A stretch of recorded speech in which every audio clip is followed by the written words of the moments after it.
Ladies and gentlemen, welcome back to RC Pilots Lounge number 22.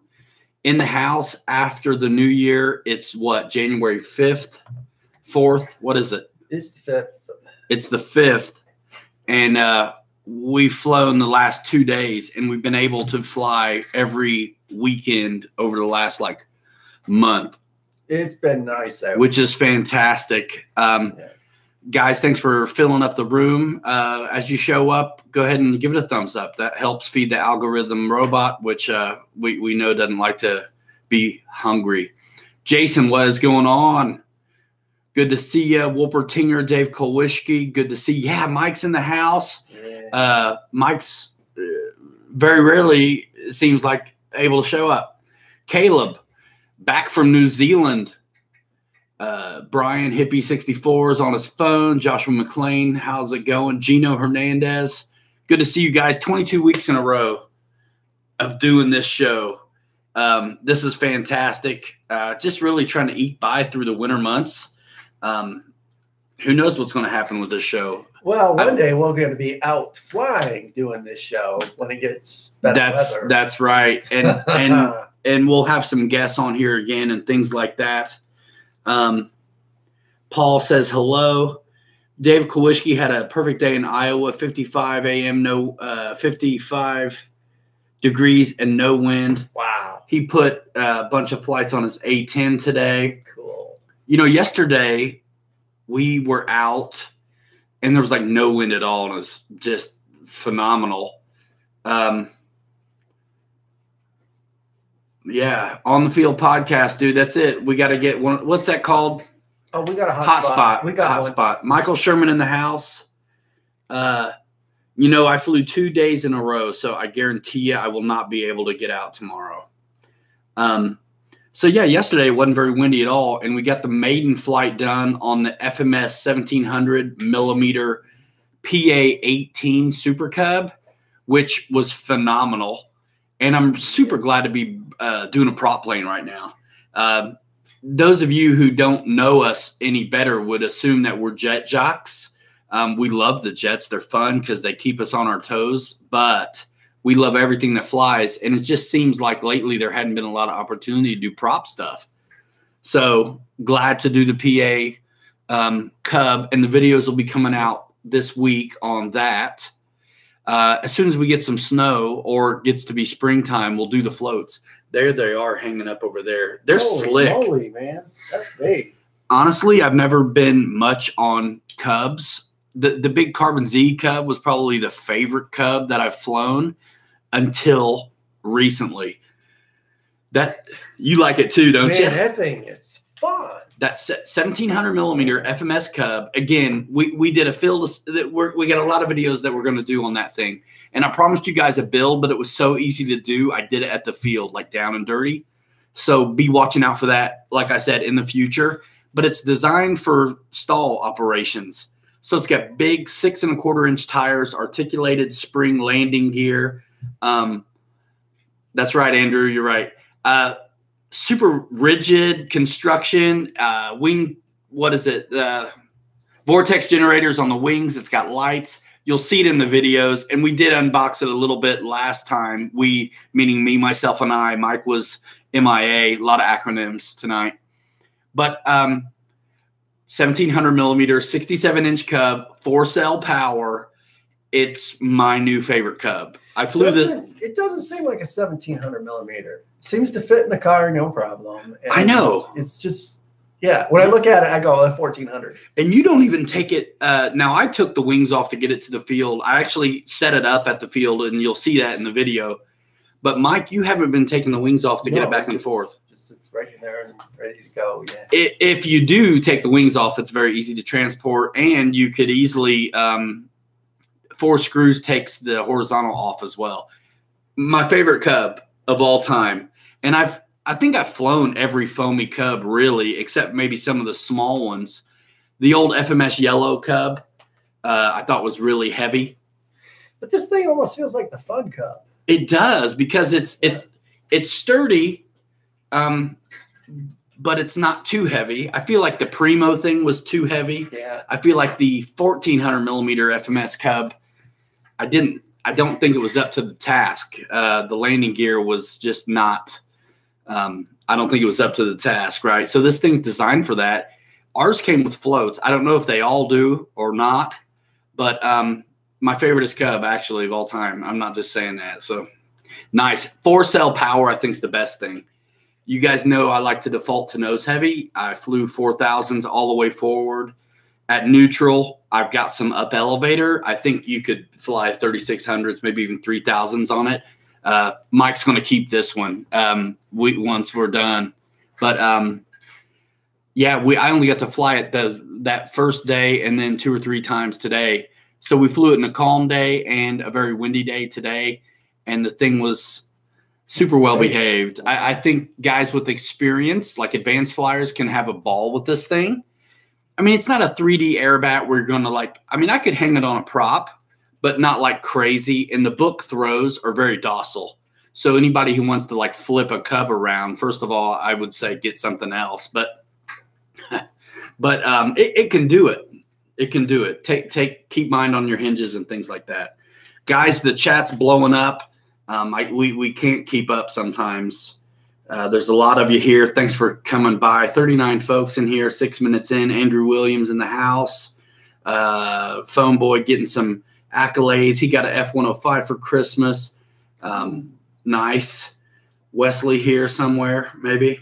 Mary Boozer, yeah, what's up? Wayne 630's glad to see Mike in here. Norm Leonard 52, never seen you. Glad to see you in the chat. Guys, this is where we come and hang out and talk shop and hang. This is the RC Pilots Lounge. This is your RC Pilots Lounge. You going to do a flight review on the Fox Glider? Absolutely. And as a matter of fact, we kind of teased it. We're going to unbox that Fox Glider if there's room. Yeah, I don't think it's going to fit in the camera. In here. If some of you follow me on Instagram, you saw one of my stories where there's a handful of FMS boxes showed up. And I was like, what's this? I was kind of surprised. So, yeah, last week we got that Cub, and then we got the big glider. It's sitting over here.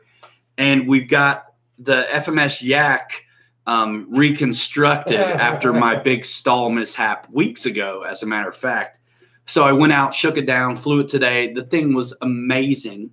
Mike, can you show him the bottom real quick, though? Yeah, he decided to do a low pass. Really low. Full speed. You guys remember the skip and go on the F-18? Yeah, he did it on there. Look at that. Can you see it? Yeah, kind of.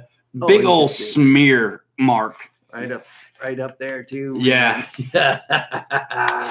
And in the nose, all the way down. So the gear were up, obviously, when this happened. Full speed skid on the runway. That's great. That's how I do the weathering on my stuff. So I just thought it was kind of fun for comparison, though, to have a 70mm jet sitting here. And then we'll start pulling out the pieces of this monster 3000mm Fox Glider. Now, that 3000mm is what? It's like just 2 inches shy of 10 feet. Crazy. I mean, this thing is massive. You see the guy on the box that had to hand launch the thing? I mean, he was like The Rock Johnson. So it's like we're going to have to either get another cameraman or something, tripod up for the hand launch, because I don't think we can do it all. We might have to pull it with the PA-18 there, buddy. Yeah. Yeah, Caleb, that would be cool. Yeah, runway rash, man, on that Geotex 320. Some of you guys already got some were asking us about logos and shirts and stuff like that. We have that stuff now, so we're really glad to announce that. Some of you have already got some shirts, and that's fun. Yeah, thank you for that. Yes, thank you so much. And we'll do some more designs that are just basically aviation centric in the future. But any of you guys who wanted to support us with the brand and merchandise, that stuff's going to always be available, I think. It's a print on demand service I'm using, and I'm learning as I go, to be honest with you. So yeah, Wesley just posted the link to Teespring. You can always find that. It's on Facebook. I've teased it on Instagram. You can find it. And some of you guys already saw the logos on Facebook where I asked you guys to basically pick which one was your favorite. And there were a few of you who wanted it on a light colored shirt, like white or light gray. When you go to that store, I've got them available on a handful of different colors. Check that out. So there's a bunch of dark ones, and then there's some light ones too. Long sleeve shirts, hoodies, some stickers, and even coffee mugs, man, and t-shirts. So check that out, guys. 118 inches. Yeah, that's just shy, isn't it? Yeah, that's just 2 inches shy of 10 feet, according to my imperial math. 50 folks in the room. Can we break a record today? I think a record is 56, 57, maybe.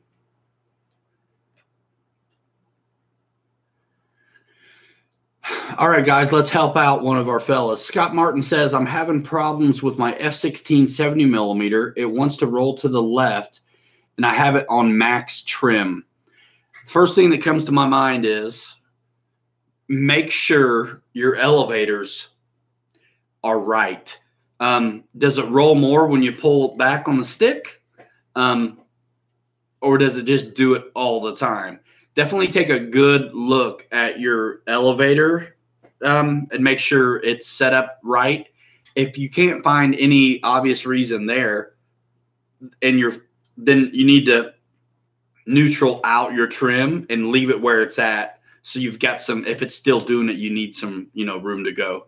Either that or his runway, the place he's flying at, is on a steep angle. A steep angle, or the wind is always coming at him from the cross.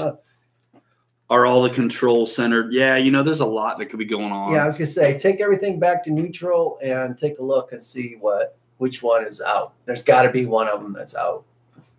Yeah, I mean, they are foam planes. Sometimes you get something that is kind of warped, just like Mike's personality. Yeah. Thank you, Victor. Victor likes the colors. I think Victor might have been one of the first guys to, man, Dennis, I don't have a way to do that right now. So Victor, I think, was one of the first guys to buy a shirt. So thank you, Victor. Chris Jackson says, don't forget, pilots, the Barn Burner Shootout at Pegasus Club in Hagerstown, Maryland, in June 21st through 23rd. Like to see you all there.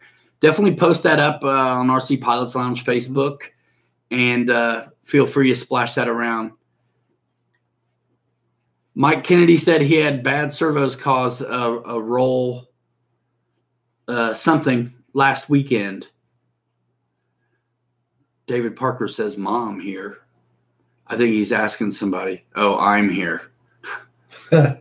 Speaking of flying at a big, nice club, says Scott Martin, I'm so comfortable with the F-22 now. He's flying a tiny school. That I flew it at a little school. Just popped a couple off one day, and that was fun. Well, I know how slow I can get it now. So I'm waiting on mine too, Victor. I ordered one as well. That's the only thing about print on demand is I don't have a box of them sitting here to grab ourselves one, but we also don't have to buy 500 of them and hope we got the sizes right. So, I mean, we're up to speed with technology, as I like to say, 2018, 2019. I still have boxes full of T-shirts from when I was in a band, so I will never cough up $1,000 for T-shirts again. So this print-on-demand deal is just cool. If for some reason it becomes evident that we need to buy in bulk, then we'll do it. But I think this is a good way just to kind of help support us and show your love. And we appreciate it. Oh, by the way, Mike Kennedy, before you fly the Hawk, call me. Have you flown it yet, Mike Kennedy? Because I got to tell you how to set up your radio. Jason, yes. To answer your question, yeah, garage pop was the best thing to call it. And I wrote the tunes, play guitar, and sang them. You can't imagine me behind a microphone, can you, fellas? Mike's a player, too. WMP59. What Spitfire brand is the best on the market? Flightline, question mark. here's where I go to my qualifying questions, Mike. You know this is how we roll. Yeah. What have you been flying? What batteries do you have? What kind of field do you have? What do you see yourself flying in the future? Are you a 3-cell guy? Are you a 4-cell guy? Are you a 6-cell guy? Do you want to be a 6-cell guy? You got to give us. And be careful, you might get 6-cell anemia. Kawishki says Flightline. I mean, that's a fantastic one. It's the only big one that I've got experience with at the moment. I would like Hobby King to figure out getting us one. Ricky says he's going to wear his Pilot Ryan and Captain Mike branded hoodie at the local Starbucks. He says it will be noticed and laughed at. He's going to rob banks with it. I mean, it would be even weirder if it wasn't like cartooned out. If it was just like David Cassidy, like on an iron-on, 70s baseball shirt of me and him.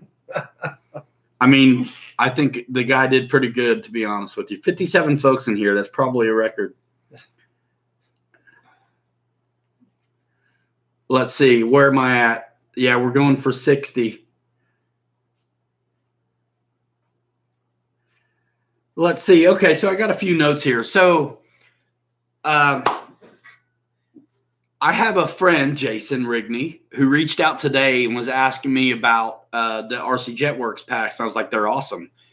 He was specifically asking me about, like, there's a 7200 or 7300. I'm like, wow. What are you going to put that in? Was my question. Glider. It may need it. There's enough room in there, for a couple 2 liters of soda. So I should go get that right now while you talk. Yeah, man. So we showed off the scuffing. So why don't you move your water so we don't have a big old crash down here? Fine. We're fine. And are you going to start? Yeah, get rid of the yak. You can put it over there. And then Mike's going to start unboxing this big glider one piece at a time. Where was I? I'm so sorry. Yeah, Jason. So Jason's asking about the Jetworks batteries. I'm like, yeah, they're fantastic. And then what are you going to put the big 7300 in? I was wanting to know. And he said F22 because it can handle the weight. And he's right. However, I've been liking – you need a knife or something? Oh, I can chew through it. I'll just chew through it. That's what I do. I've got stuff you can poke with. I know, guys. I'm multitasking and I get off track. Oh, my gosh. Cut it. Here. That sounds awful. Here you go. Just poke the tape. There you go. There you go. So I haven't flown anything bigger than a 6000 F-22.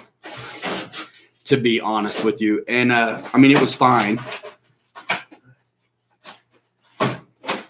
I do get better flight time on the F-22 with my 6000, regardless of power system that I put in there.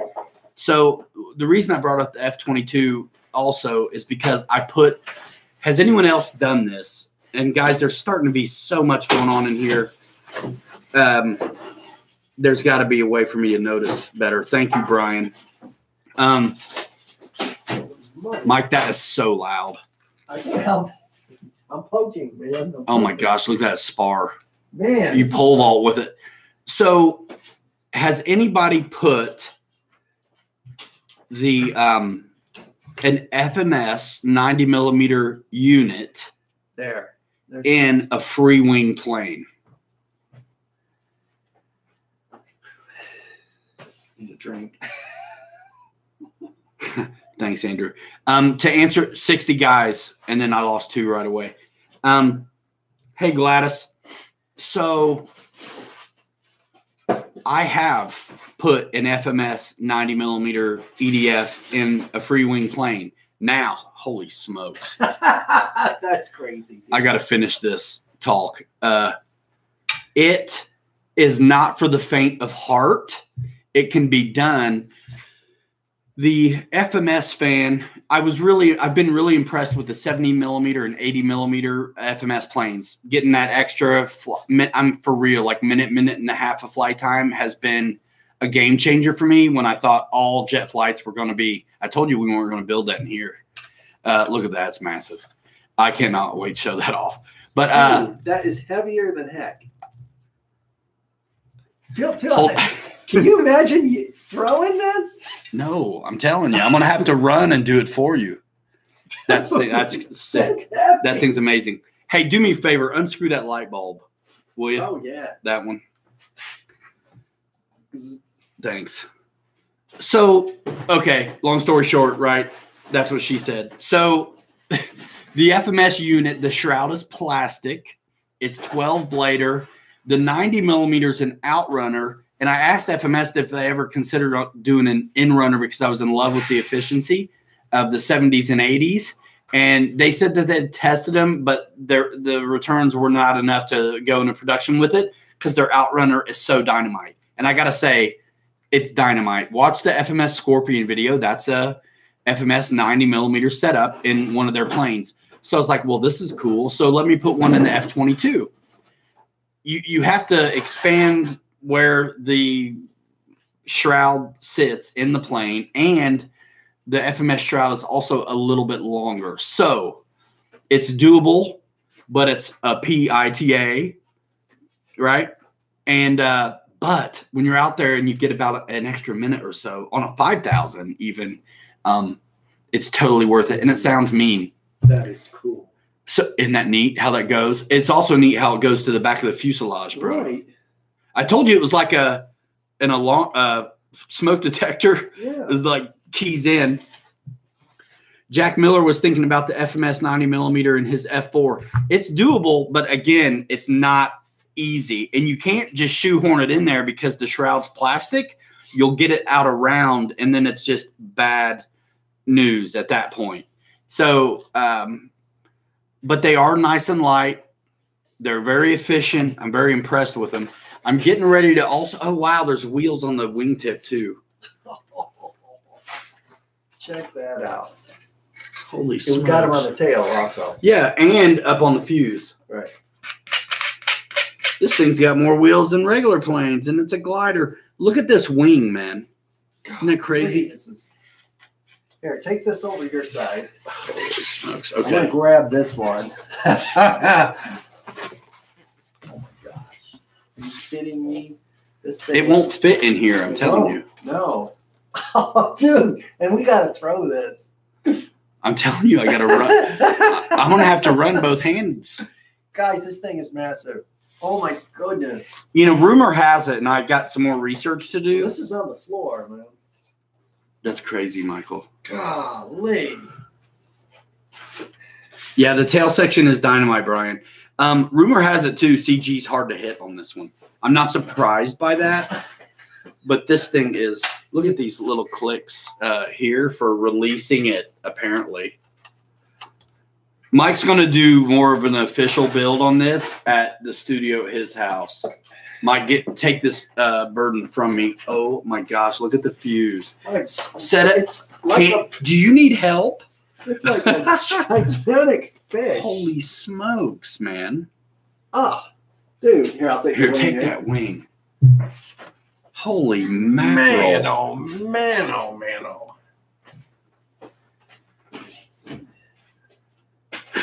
Hal Rufner says, first time you throw it, it will be the last. Dude, Holy moly. Even the wheel on the bottom of it's so big that if you mess up the launch throwing it, it's not going to hurt anything because it's probably still going to be dragging on the ground. Holy smokes, man. Wow, look how wide that Hey, thing see what is. kind of connectors on that. Can Okay. you get in there? Or you need a crowbar. Man, the hardware is super neat. Like the innovations in this are very cool. It looks like there's plenty of room. It is a yellow connector. It's an XT60 in ours. 60, yep. Holy. Well, we have an adapter already they sent us. Dude, this is bigger. There than may be any. one in the box. Sometimes there's a free gift. Here, let me see that 5 liter of soda. Sheesh. That's FPV all the way, man. 61 folks. It's a record, guys. Happy New Year. First show of the year, we break the old record. Wow. So you ever wondered what happened to the Prometheus that's discontinued at E-Flight? You don't have to worry about the guy. He's got another job, and he's now flying the Fox glider. I I don't think this guy was in that plane. I think it was someone else. Because as far as I can tell, FMS didn't make that Prometheus. That's the spar for the tail, or is that just a rip bong hits while you're setting it up? Yeah, that actually slides into the hole in the back like this. Check that out. Oh, yeah. That's very cool. So, watch your glass. Yep. So you got the spar back here in the tail section, which man alive, look at this. This will pop in like so. And twist after you hook it up, the leads. Is that going to go on there that good, I wonder? Man, that's a tight fit. It ought to be. And then, of course, your leads have to tuck away. Right. You won't be able to get it right now, but that is neat, man. Man, look how beefy. My word, this thing is a beast. It's a chunk. That's heavy. Dude, there's no battery in it yet. Let me see. It's like a fish Holy out of Lake smokes. Michigan, man. A big one. Wow. That's the killer, bro. Then there's a spring pin here. Hold Holy on a minute. smokes. Hold on a minute. Here, take that. If that wheel was just a little bit longer, I know you could take off from the take ground. off with it. I know. That folding prop is massive. Look at those keepers on there. Let's see what's gonna. Oh, man.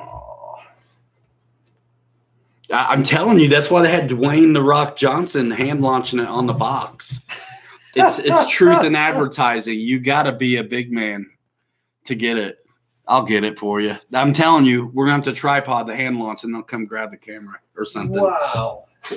Man, oh, man, oh, man. Mikey Balti says that pilot gets around. He's also been in the 11 Hobby T28. What am I missing? Yeah, power glider. Wow. I think this is the kind of glider that actually, you know what we're going to do? We're going to get Andrew Williams down here, and we're going to have him tow it in his real Cessna to get it up in the air. Huh?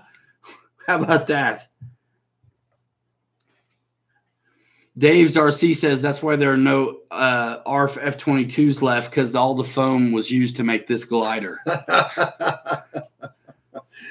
Deal. Andrew Williams says deal. Mrs. Boozer got her own handle here, I think.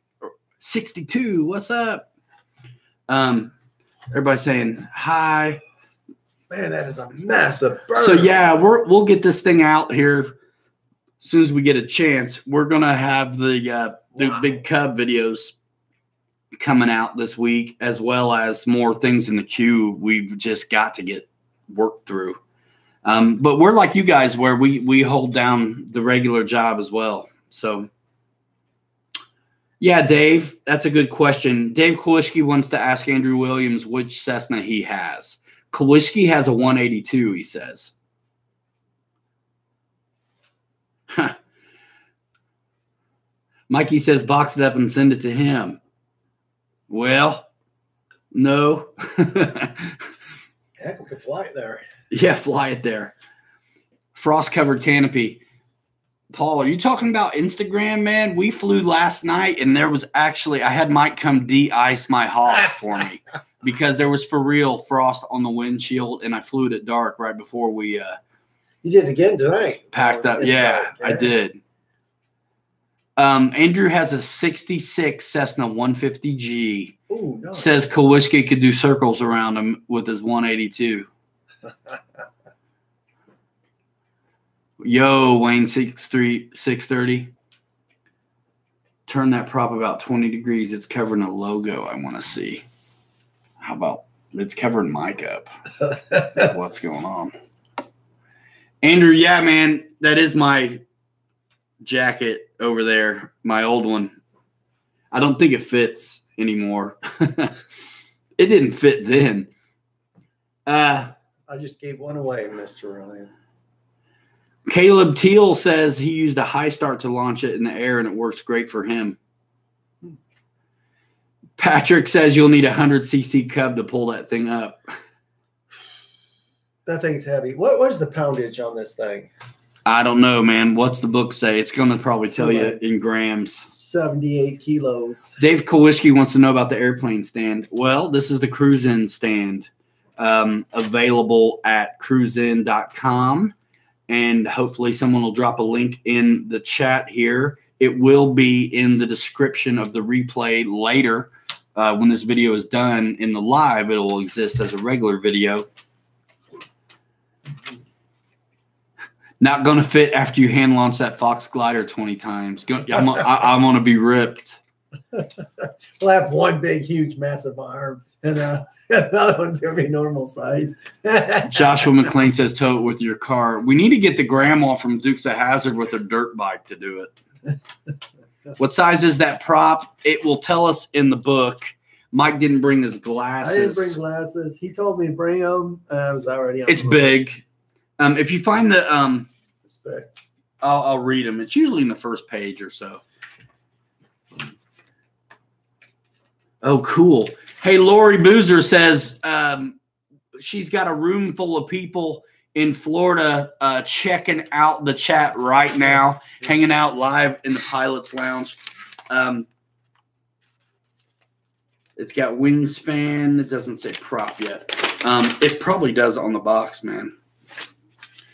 So shout out to Florida. This is just like those watching parties for like The Bachelor, where everyone's hanging out, drinking Zimas and wine coolers, getting torqued beyond belief.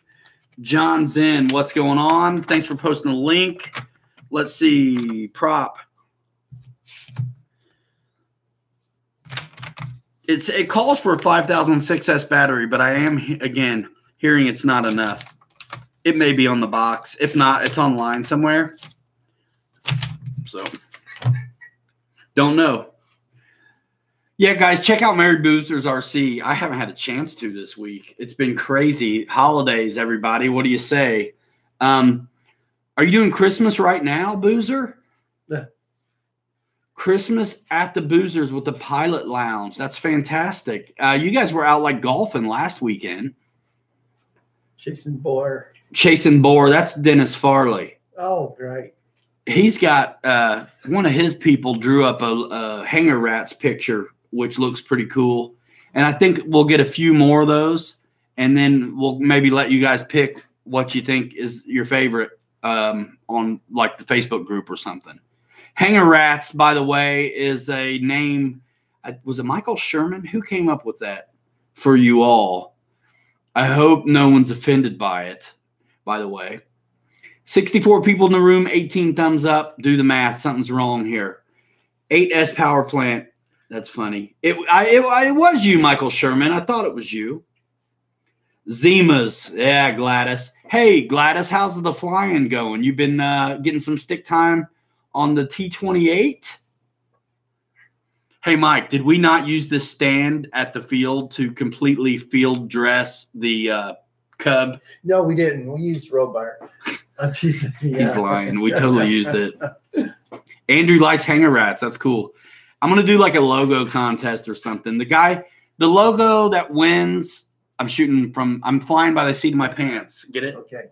The logo that wins will do a shirt. The logo that wins the Hanger Rats logo contest, we'll make a shirt of it, and then I'll buy you one. How about that? How about that? And you might have to give it to us in like a PNG file so Mike can fix it,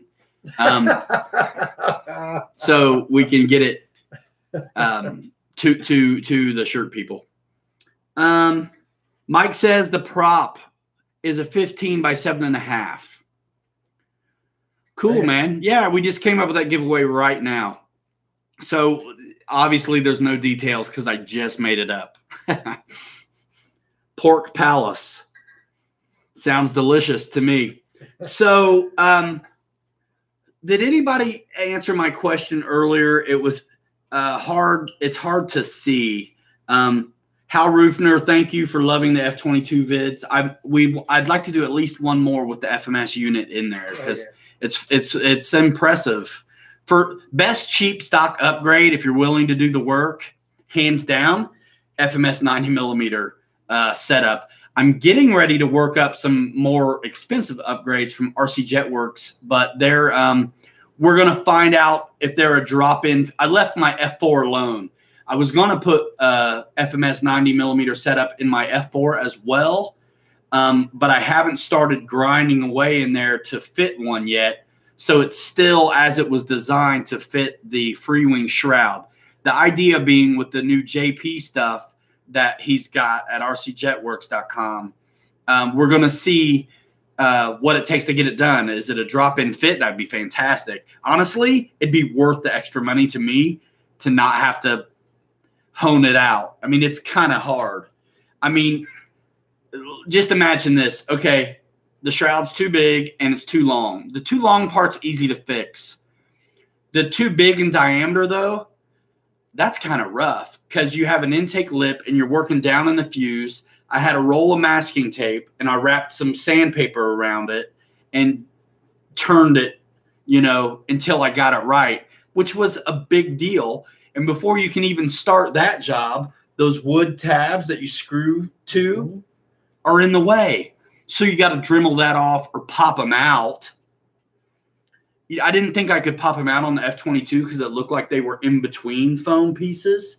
On the F4, pop them right out, no big deal, and then cut them down later. So anyhow, I'd like to do one more F-22 video with the FMS setup, and then probably get an F4 out with one of the JP upgraded setups. One in here. That's good. That's what it needs, right? I tell you what, give it time, and our brothers in Slovenia will have done it because they got one of these too. And I guarantee you when they're done doing it stock, there's going to be a jet engine on it somewhere. Those guys are nuts. Love it. One of these days, we got to get them on here.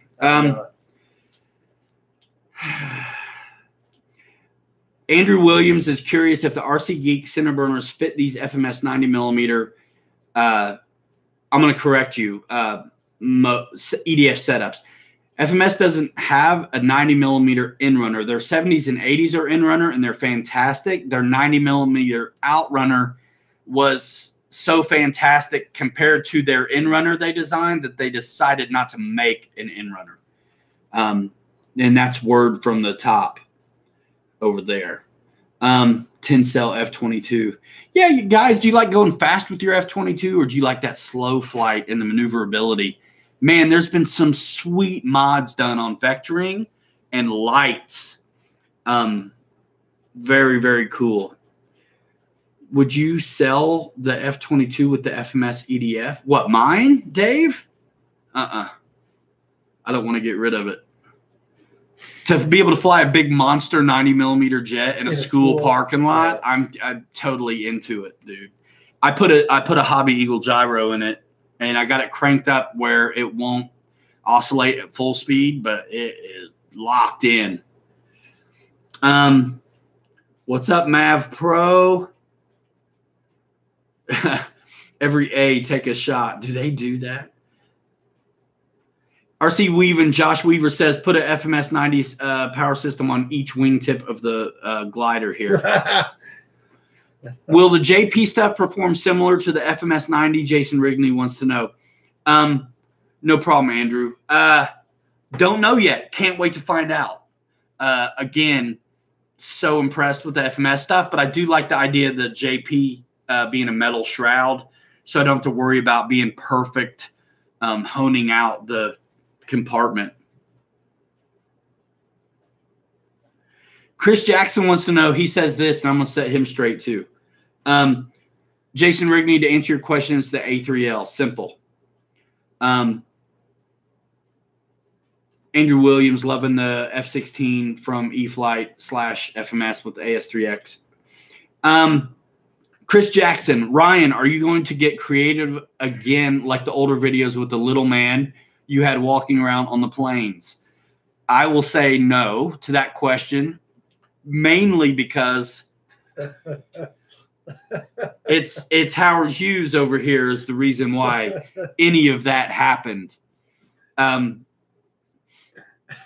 I'm kind of the play it straight guy. So yeah, that was completely Mike. So we'll have to we'll have to see. Bring those guys back, you know. Bob DeGood wants to know, is the JP a drop-in replacement for free wing 90 millimeter? Bob DeGood, we don't know yet personally, and that's what I'm going to find out, and we're going to let you know.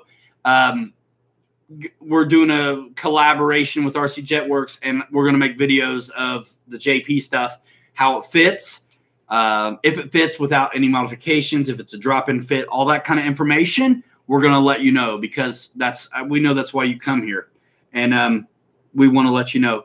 Brian Mavpro says JP fan will need you to sand a little in the F22. That's okay. I had to sand a lot with the FMS one, so. Yeah. And it's too late for me on the F22 unless I get another fuselage, which isn't going to happen, hopefully ever. So I'm going to spec it out on the F4.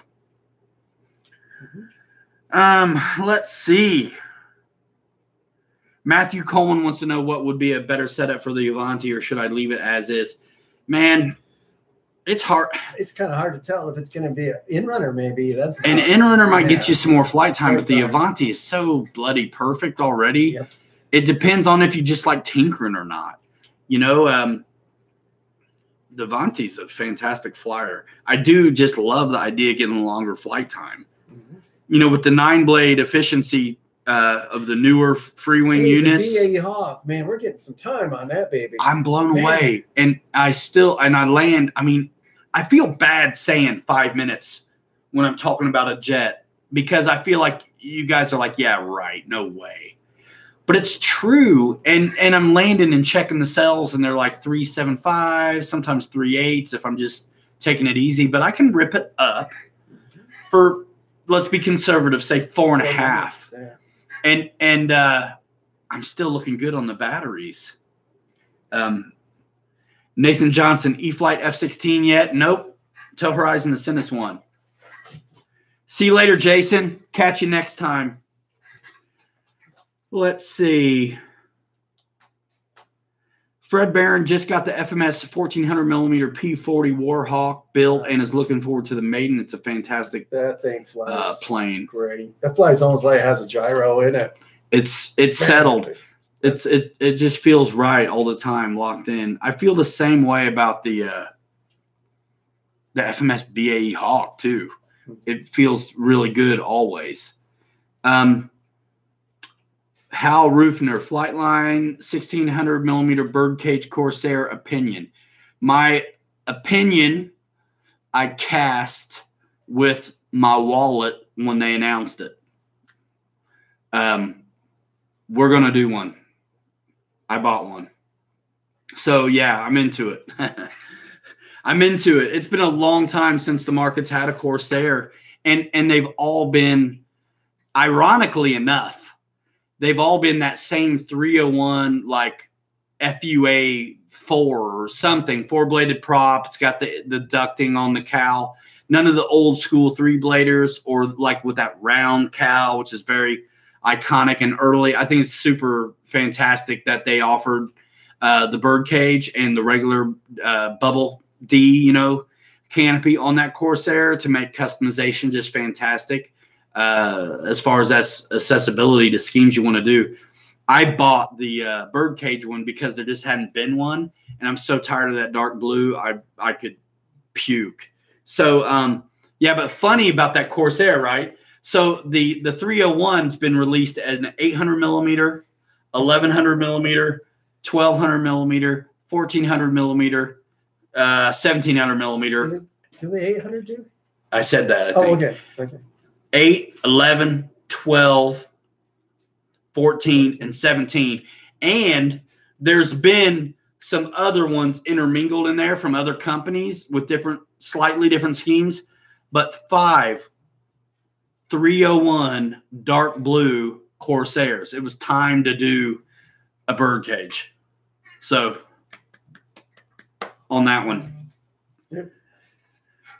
All right, let's check the stats of our I feel like it's a Jerry Lewis on the telethon right now. Let's see. Anybody buy a T-shirt? I'm out of my mind. I'm waiting. The phones are still kind of ringing off the hook. Birdcage all the way, says Fred Barron. Watch. This is going to break the internet. Guys, you're amazing. Thank you. T-shirt link. Mary Boozer says. There's one up in the chat somewhere. Anybody wants it, let us know.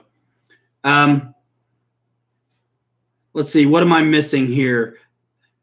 I wish Mike could read. Big mistake making this hand toss only. I would much rather roll out with a ground takeoff on the big glider. Yeah, you need a buddy to go with you. This thing is stinking heavy. Brian Chambers says icing on the cake would have been folded wings as well. Thank you, Andrew Williams. Let's see. A folded wing. Man, I love the idea of it. I don't like the weight of it. And for some reason, I just don't trust the structural integrity of a plane that has that. And also, you know, the cost would go crazy. I think the industry's trying to figure out what they can do. You know, I think the Corsairs lit up like Christmas. And then, as you know, the F-22, you know, that's the mods everybody's doing is adding lights. There's one on the nose gear. So they're trying to find what balance is, I suppose. Folding wing, I believe there's one available at Banana Hobby from years ago, maybe in a couple different sizes even. Yeah, was that HSD or was that I don't think so. The other dude. I don't think so. The 810. It was LX. LX. That's what, yeah, I couldn't remember. Thank you, Mikey Baltes. 1600 millimeter Focke-Wulf 190, says Matthew Coleman. You know what? I haven't met a bad Focke-Wulf. They all fly amazing, right? They're awesome.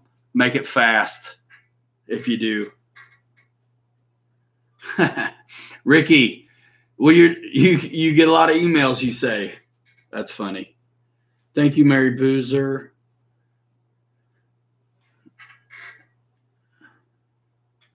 Andrew Williams is talking about the park-sized LX Wildcat that's got folding wings, I think. I wonder how it's doing. Yeah, that's LX. And I remember looking at the website. It might be LX. I think LX and HSD, maybe it was because of Banana's design department, something. But they would write the words EPO up in the corner of the graphic the same way you would write and brand Oreo. So every time I saw them advertise one of those LX planes or whatever with the EPO, like Oreo. What was the name of it? I got hungry. Like immediately hungry and wanting to dunk it in some milk. You know what I mean? Dave Kowalski, it doesn't surprise me to hear that bad report from the LX. Merry Christmas. Wesley, are you out of here? Hey, yeah, man. Tell your family hello. Thanks for coming in. I wish we could like Skype you guys in like via satellite. That'd be hilarious to have a room full of boozers waving at the hangar rats over here in the pilot's lounge. See you later, Wesley. Thank you, man. Dave Archer asks, need some new large-scale Carbon Z planes. That would be fun. Yeah. That would be fun. Thanks, Wesley. Man, you're out of control, bro. Tell everybody hello and Merry Christmas at your party, and tell them they're late. It was like 10 days ago. Awesome. That's Thanks. Okay. New Year's is next week. Yeah. Thanks for coming by. We broke a record over here. Paul Hatcher wonders why they discontinued the T-28 Carbon Z. I think it's because they needed the foam to make this thing. Where am I at? Hanger rats and boozer cats, says Michael Roshka. Dave Kowalski says something very obscure.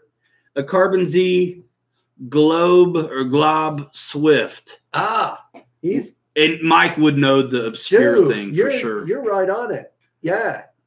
I wish you could post a picture of that in the Pilots Lounge Facebook group. Yes, because the Glob looks almost like the Red Arrow's earlier planes before they switched to the. Oh, okay. You know what I'm talking about? I think so. Yeah, it looked like the T6, the modern version of the T6.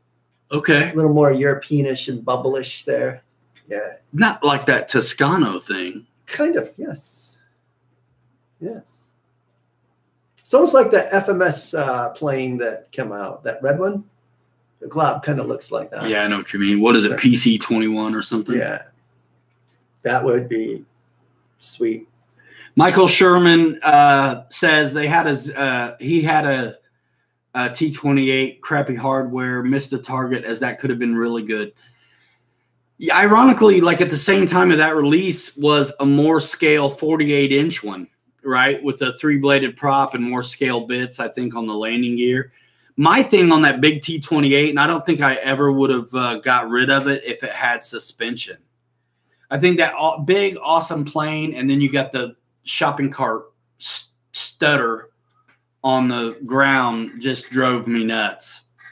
That was a sweet plane, though, man. Yeah, it was.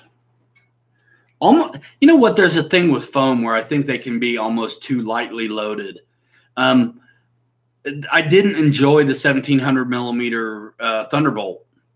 I think the 1700 millimeter Corsair is a little better because it's heavier. Yeah, that actually has speed and agility, and the jug was just too light. Yeah, but the 1500 one, yeah. 1500 P47 from FMS, I love it way more than the 1700, and it's flying on the same battery. So I think it's really just about balance on that one. And they need to redesign that 1700 landing gear. Why plastic bits is holding that thing true, I don't get. I think Dave just sent me a picture. Is that it? Man, that's cool. Civilian jobber? Yeah. Is that it, man? That's it. Neat. Yeah, that is cool. You know what? Maybe there will be a company make stuff like that someday. Oh, wow. Chris Jackson wants to know if anybody's got any stick time on that new big monster FMS 3D plane. Man, what's that thing run on? Is that 12S? Let's see. Matthew Coleman says the 1400 millimeter Focke-Wulf from FMS was really nice. Just had to make a few fixes to the struts. It was a fantastic flyer. Great plane. Yeah. The longer, you know what? It's got a really wide stance, but the landing gear is so tall, it's easy to screw them up if you don't just come in really, really soft. I have to get another one of those big FMS 1500 millimeter P47s. Mine got shot down over Muncie right before you showed up that year. Oh, man, let's see. Okay. So I was asking if anybody put FMS fan in free wing 90 millimeter, and I might have missed the answer. I think we've discovered it, and we're all in agreement that you've got some work to do it. And it looks like, too, from one comment that the JP fan takes a little bit of modification as well. So no big deal. That's why they call it modeling, right? So what do we got coming out this week in the way of videos, Mike? We have the Cubby up and coming. The Cub videos, yep. Yes. And usually if you follow on Instagram, which is a good idea, you kind of get a teaser what's to come. Hey, the Boozer sent me a picture. Hey, check that out. Of all the family. Sweet. Wesley wouldn't look at the camera, stinker pants. I wonder who took it. His dad. Go. Wow, Matthew Coleman's building a 73-inch ESM Focke-Wulf 190. Hoping to maiden this summer.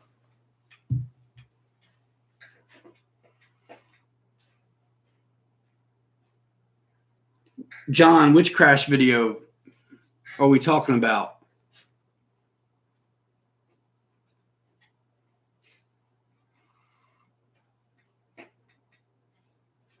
when I crashed the Yak, we didn't get it on film. Nope. In the last crash, I don't remember.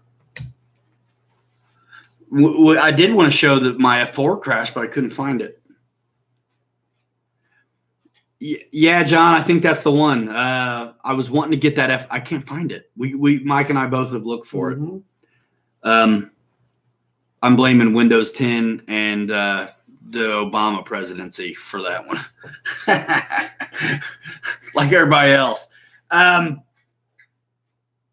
Yeah, man, if I can find it, I'll put it out. I'd love to. It's like a crime scene investigation, also / training. So yeah, what do you say, Mikey? I'm going to put you on the spot. Oh, the Mirage. That's not the one. Yeah, that might have been the Mirage. I think they put it up, or they might have taken it down. I don't know. Oh no, I let him have it because it was off of my phone or whatever. Because I wanted somebody to film the maiden for me. Actually, it was Christopher Graham or Alpha 10. It was Alpha 10 for sure, Fernando, that helped me set it up, and we both missed it on the ailerons. And then I think it was Christopher Graham who was filming when I put it in. But there was nothing to learn there except pre-flight. The one I think I was talking about before, though, was the F4 deal. Dave's RC says, you guys have to see my F86 80mm video where I lost orientation, lost her in the wood line, never found her, have a new one showing up Monday. Oh, man. Remember when I lost my F86 full speed? Yep. We were doing super steep banking, full throttle turns out in front, and I guarantee you, I couldn't get out of that turn. It just kept going. I lost one half of my elevator. There's two servos that run it. That's what we figured out. That's what we thought happened, because I could not go get out of it. And I was turning and burning so low, it was just over. And it went in really hard and fast. I actually fixed that, remember? Mm-hmm. And it had a camera on the tippy top of the tail that I never found. It must have jettisoned it to the next county. Yeah. EPS is expanded poly what? Styrene, and then EPO is every plane ointment, according to early flight test videos. Thanks, Josh Scott, for that. But actually, it's expanded polyolefin is what that is. Polyolefin, the stuff that everybody's using now, is better. Let's see. Did you cry for real, Dave? You know what? I get mad at stuff too. It's not like losing one, but like remember I lost that gear door on the Hawk tonight for like really kind of no reason. I honestly mad at myself because I think I dropped the gear when I was going too fast or something. I really think that's what happened, because that piece isn't around, and then the dangly bit fell off at the end of the flight. Crazy. Let's see.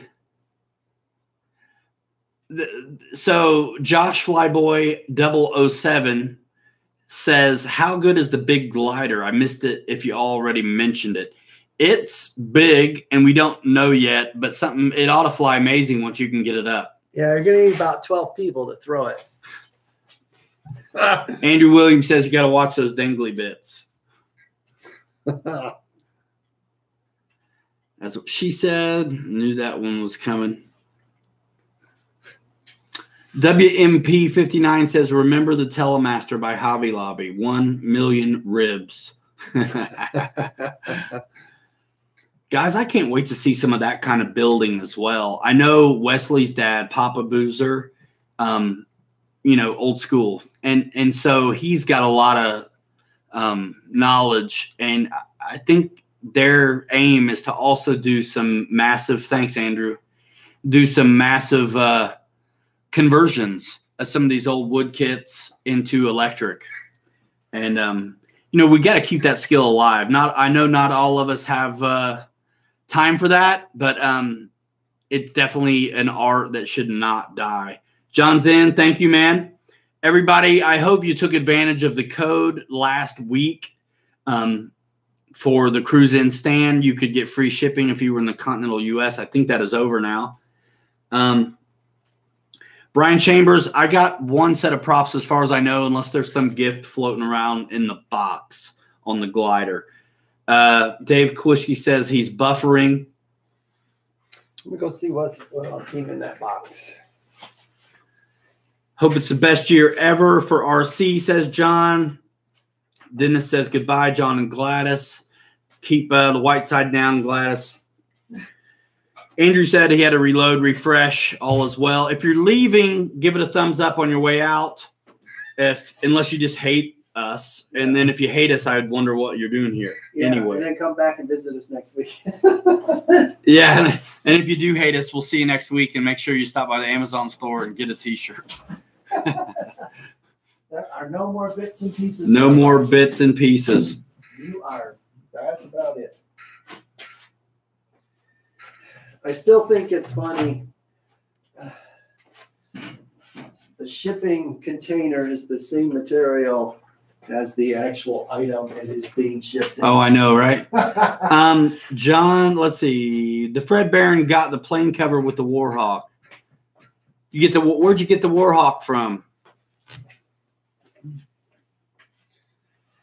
Patrick Rohrbach, 22 weeks in a row. Yes, every Saturday, 9 o'clock Eastern time, consistently. When we were out of town in Texas, we streamed live there at the RC Jetworks Ranch. And Fred Barron got a mug and a T-shirt. Thanks, man. Fred's going to China in 2 months. Eric Rogers, good to see you here. He said he almost forgot. So, yeah, man, we do this every week. The first few shows we did them on Thursdays, but I'm pretty sure this show will remain on Saturday till the end of time at this point. It just seems to work out because Mike's usually around. See you later, Jeff. Yeah, man, if you guys missed something, catch it on the replay. We're just hanging out. So anybody get any Christmas maidens off this week? That's what I want to know.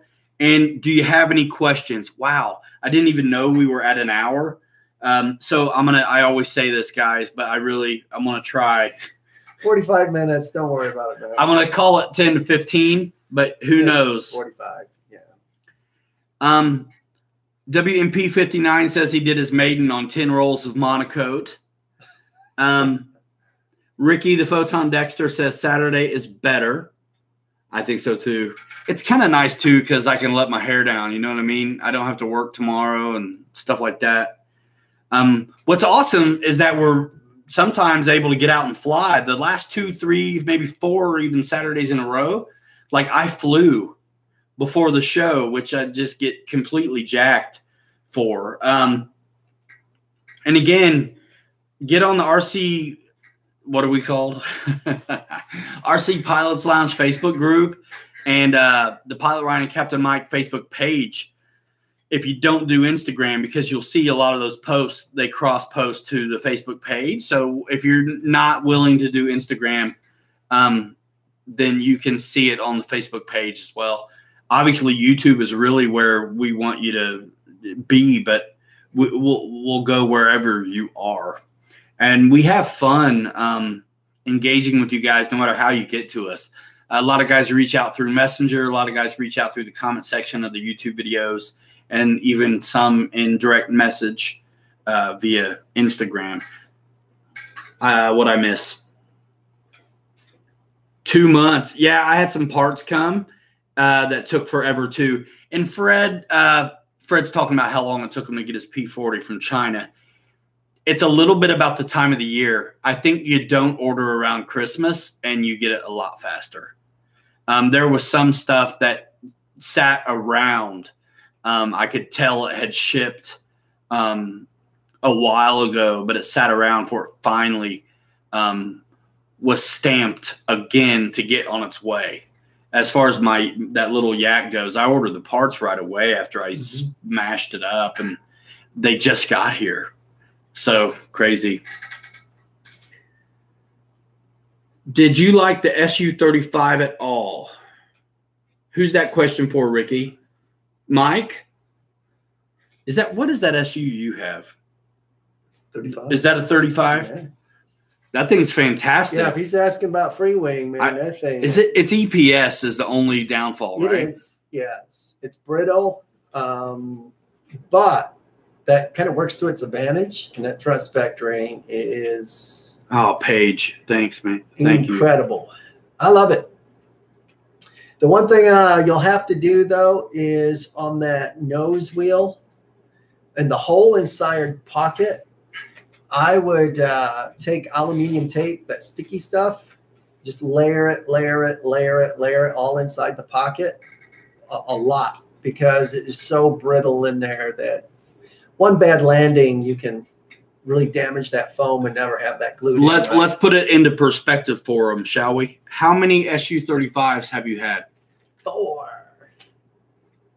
And he knows how to fly, right? And land and stuff. So that ought to tell you a little bit something about reinforcing that nose area. What kills it is we got the mat, of course, but at the end of each side of the mat, we've got a grass line that grows up over the mat. And anytime that thing just sketched over it, it just pulverized underneath it. It can be fixed, and it, where it won't rip out on you. It's awesome, though. You stay really diligent on keeping the nozzles moving smoothly, don't you, Mike? Yeah, I always spray at least about every 7th, 8th flight with silicone, the dry silicone spray. Nice. And that keeps it nice and slippery, because what will happen is you'll have one that moves really good and the other one's kind of creeps back. So sometimes you'll get them split, and you'll notice the plane kind of wobbling a bit, but just keep it sprayed. Paul, the kids and me are going to sign out. Hey, see you later, Paul. Thank you for everything. John Knopp, why did they not make it out of EPO? It's actually one of the first generation free wing things, so it's just still made out of EPS. I think it's a pre-motion free wing design, isn't it, Michael? That was one of Free Wing's early models. I want to answer. I forget Patrick. Yeah, there he is. Here's the question for Patrick. And again, I don't know, Patrick, your experience. The question is E-flite F-16 or E-flite Viper jet. If you're a guy with experience and you're not worried about you've already got maybe some jet game, some stick time, the F-16 looks like it's fantastic to me. And the E-flite Viper, if you're new to EDFs, I think is a pretty hot ticket too. The E-flite Viper is going to be a little bit more plane-like for somebody that doesn't have jet experience yet. But if you've got experience, both are fantastic, and I think manufactured by the same people. So you're going to see the same kind of hardware and things like that, which is very cool. You guys, thanks for supporting the store. Teespring, our little apparel store. That's fantastic. And you guys all asked for like for gear, and I was curious if we would ever get it done. And then I finally worked it out with a designer we hired, actually. And then we threw a couple out there for y'all to help us choose on Facebook. And then did the homework and got it figured out. And I'm actually I'm over the moon that we're able to offer multiple things and in different colors. And we're so excited about some other designs that are just aviation style. We're not going to always ask that you wear faces of us right. around on your shirt, but that's what the guy made us. And we thought it was cool. So awesome. Thanks for everybody who's supporting that initiative. Dave Kowalski. Thank you, man. Thanks a lot. You guys are fantastic. All right. So I know I missed some maiden flight answers. So some of you guys got some planes for Christmas, obviously. Man, any standouts? I know Andrew's been flying. You got an F-16. His Instagram's been on fire with the F-16 and some other stuff. Like he's rocking the F-4. And again, that E-flite F16, which I want to get so bad. You know, I got a set of those FMS Avanti struts that apparently are the upgrade for the E-flite Viper, but I think you have to drill out the trunnions. And I want to show, you know, give you guys the info on that. But we haven't done it yet. So, oh yeah, that's right. He's been flying that Pitts as well, which was actually one of the first prop planes I think we were going to have here in the studio, but haven't got our hands on it yet. Yeah, backdrop's happening, Hal. It's just a matter of time. Like, I keep having these big ideas of what I want to do down here all week long. Then all of a sudden it's Saturday, and instead of working down here in the studio, we go fly, right?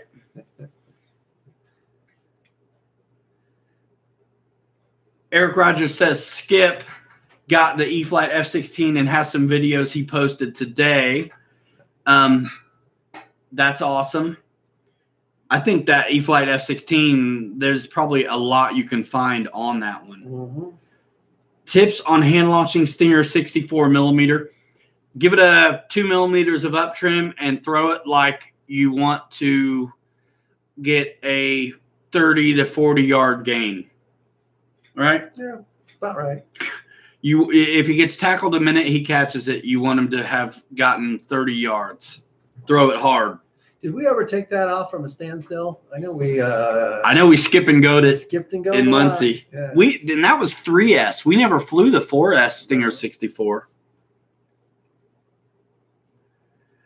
Patrick Rohrbach wasn't a foamy, but Bob Violet Models F-16 maiden. Dude, if you're flying stuff like that, then you pick whatever you want. That's the same fella asking about the E-flite Viper or the F-16, bro. Whatever you want. If you're flying that kind of stuff, get what you want, right? I mean, you're flying big monster stuff like that. Mm-hmm. Matthew Coleman says, no way that 64 millimeter Stinger is harder to launch than the 64 millimeter MiG-15. Matthew Coleman says he's on his third or fourth MiG-15. Mike, you had oh my God, Mike, you had a few of those too, didn't you? Yes, I did. That thing is today. So obviously, check it out. Obviously, this dude is flat spinning them. Are you flat spinning them straight down? Can't get out of it because it's fun to do. He says he fixed it by putting the old F-35 FMS system in it. Pulls 50 amps wide open. Oh, man. There we go. Yikes. He says he only flat spin it once. I do it every time, and I buy a new one. Oh, man. Tom Dirk says he's solid underhand toss always works for me. I am not an underhand. Sounds so underhanded to me. Matthew Coleman, he says 1 minute flight time. Andrew Williams says underhand Ross for the win whenever possible. Yeah, I did underhand a couple times. I tried the sling, slinging it from the wing. Toss, I know. Yeah, and you know what? Don't do that on the what do you call that thing? The Cougar, not the Cougar, but the Panther. Panther, yes. Is that still around? Because that wing will break right off, and end of story. End of story. Morning glory. Yeah, that's why I do that up trim, I think, because I throw with my right, and that's my elevator hand, Yeah. Let's see. Dave's RC maidened in L39 nice. On his channel. Cool, man. Post a picture of your L39 with the unique paint on the RC Pilot Lounge Facebook group, if you would, please. Guys, that thing. That's a cool plane. We got 350 people in that group. Basically since we started this show, it wasn't even right away. Those are to the Yak 130 I was working on. Oh, okay. It's like IKEA. There's extra screws here. Whatever. I guess I don't need them. No, it's because I got a new fuselage, so I did have some extra bits. Oh, right. This actually goes to the Cub. That Cub was awesome, guys, by the way. If you guys feel like too much Jets going on, we had a good time with the Cub. So stay tuned for that. And, man, look, it's going to be spring before you know it. So we're just going to stay busy and keep bringing you guys the goods. You know, we've flown, I feel like, almost every foamy thing there's been out there lately. There's some we're just now getting experience with again. Mm-hmm. But it's all about helping your buddies out, right? So if we can help you, let's do it. And, you know, we learn from you guys too. Dennis Farley says some things in the chat. Yeah, Dennis, you got to post that up on you can post it up if you want on the Pilots Lounge Facebook group. And then I think I'll come up with some kind of contest and we'll post a handful of options up for hanger rats. And then the winner, like I said, we'll decide what to do with, maybe make it a shirt. Yeah, we're talking about all these hand-launched jets, and the chat has digressed a little bit. Matthew Coleman, Dynam Globster Meteor. Will it be available at Motion? I don't know. I don't think so. I think there's more of a chance for the Dynam Gloucester Meteor to be available than the Globster. But I like messing with you, Matthew, just because I don't think there's a B in it. But, yeah, I don't know. I think same thing with the P61. I think there were some things about it that just decided not to carry it. Big goes about the place to get Dynam stuff. Yeah. Yeah, man. I don't know the answer to those kinds of questions. Got jokes. Let's see.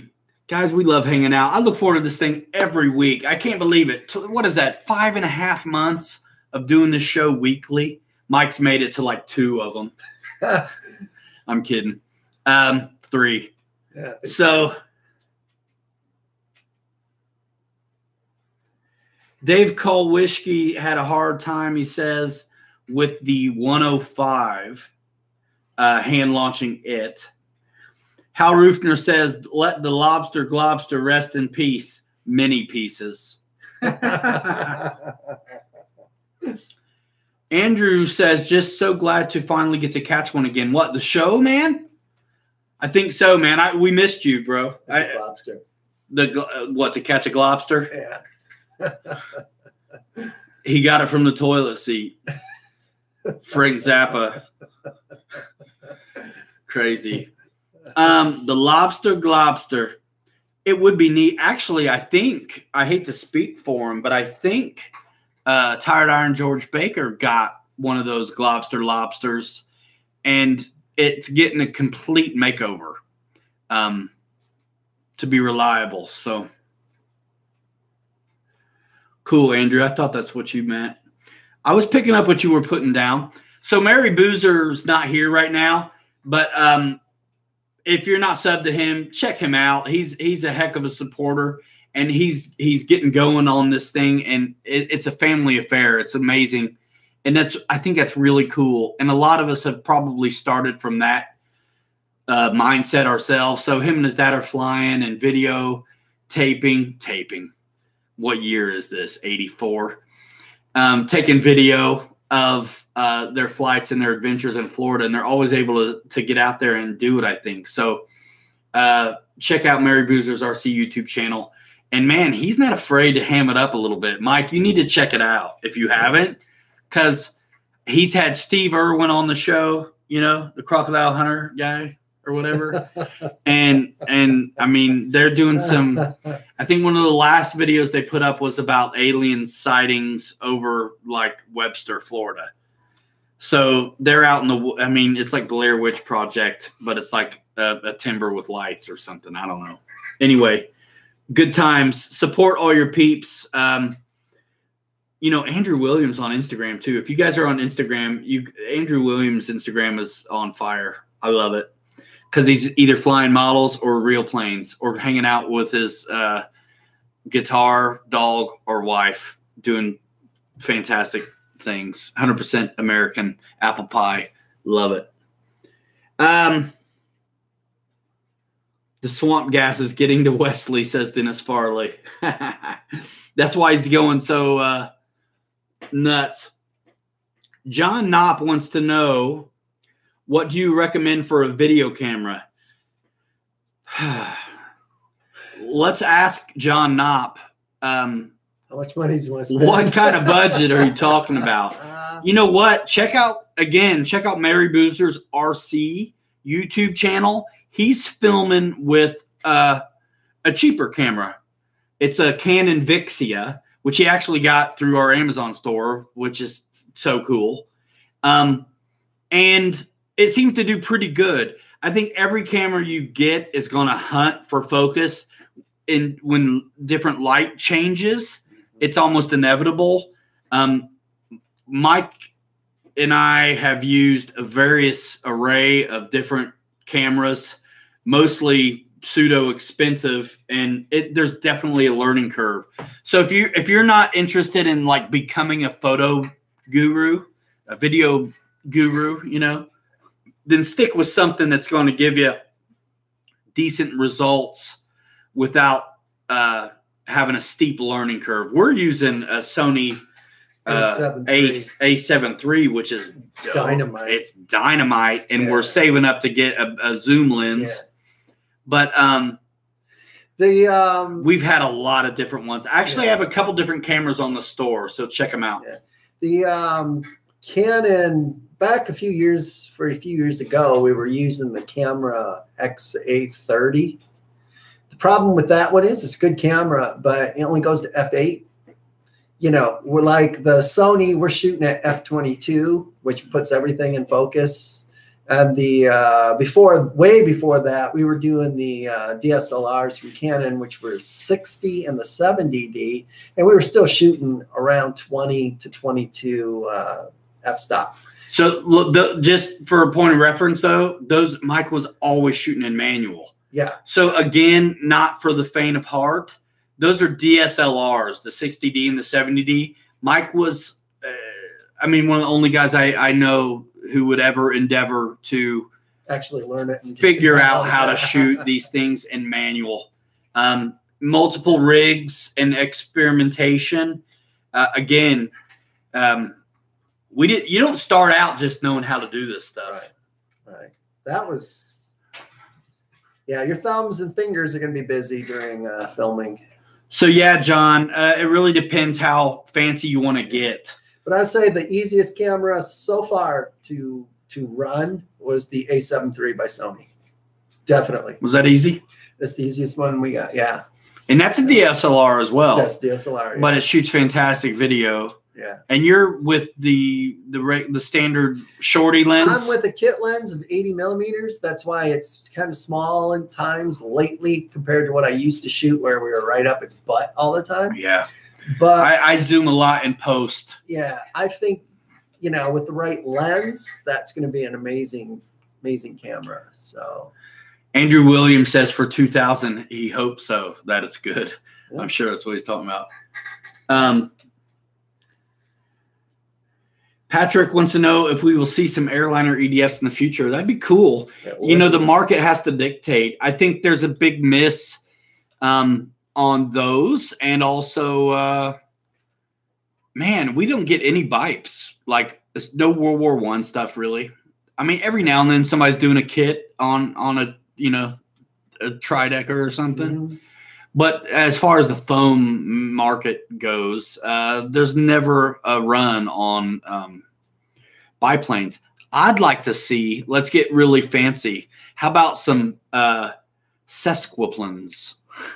Which is like a Newport, right? Like a Newport 11, 17. They look like a biplane, but the wing on the bottom is very small and narrow. So they call them like sesquiplanes or something like that.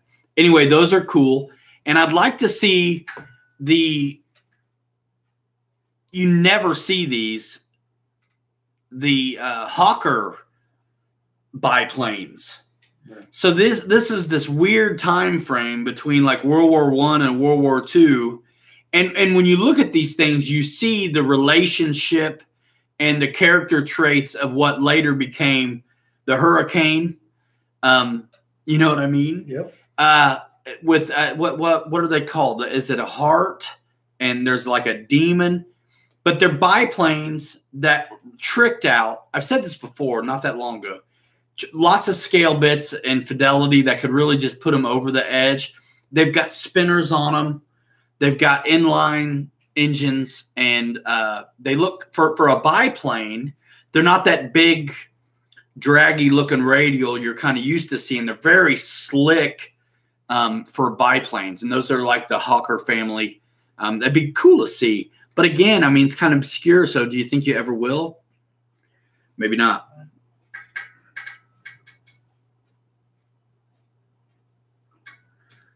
So my wife just sent me a text. I think she might have got me some shoes at Zappos for work. Thank you very much, Brookie, if you're listening. Long-time listener, first-time caller. Let's see. We're missing some stuff here. Fairy Swordfish or Newport 17 would be very cool. Yep, absolutely. So, exactly. Says Andrew Williams. A Foam 1500 Christian Eagle would be cool. Dave Archer would love to see a business jet other than the Dynam, please, says Tom. Heat Dirks.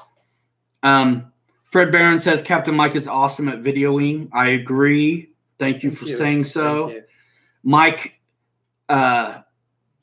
works hard to know what he's doing. And again, it's not easy. If you look at our early RCR training command stuff, I mean, we were using this. I still got that thing. The highest resolution was 720, man. And all we did was shoot landings because you couldn't see it if you got out at all. Ricky the Photon Dexter, quick version, wrap it up, partner. Get up here. Okay. Let's see. Dennis Farley Mitchell, it seems like the E-Flight Viper is what is most often recommended. That must certainly be the answer to best beginner jet. Right now, I got to say that's a good one. Fantastic. And, man, you can fit 4,000s in it. We fit 45 and 5,000s in it, but I think it's too much. I actually just recently flew the 80 millimeter FMS BAE Hawk with a 4,000 in it and loved it. But until yesterday, I'd only flown it with the heavier packs. But that flight yesterday where I was dude, I was shooting the wheelies the whole way on that light 4,000. It was so fun. Yeah. Not right now, dear. Thank you. She wants to try your shoes out. Yeah. They're online. I got an online fitting. I don't know. Just get the same ones I had last time. The same size. Hey, see you later, Ricky. Thanks for coming by, man. You're crazy, and we love you. Andrew Williams says +1 for the Viper. Man, it's an hour and a half, guys. We keep doing this. Tom, first time here, he says. Love your videos you and Mike do, and motion is the reason I'm almost broke. LOL. I think that we could all say that. Yep. Thank you for that, Tom. Tom, are you from like the Netherlands or something? With a name like Heat Dirks, you might be. Dennis Farley says, later, Ricky, don't let the door hit you where the good Lord split you. He didn't say that. I did. John Mop, yep. USNVA11, otherwise known as Keith, got on late, says good evening to everyone. What's up, Keith? Oh, man. Did we cover it, guys? We got merchandise. Go get some. Check it out. I don't know if there's a way to follow or favorite that store, but if you follow on Facebook or Instagram, when we release new designs, I'll make sure to run an ad on it or something so you guys can see it. We appreciate your support over there. That's really cool. We'll figure out something for this Hanger Rats competition. I think that's kind of neat.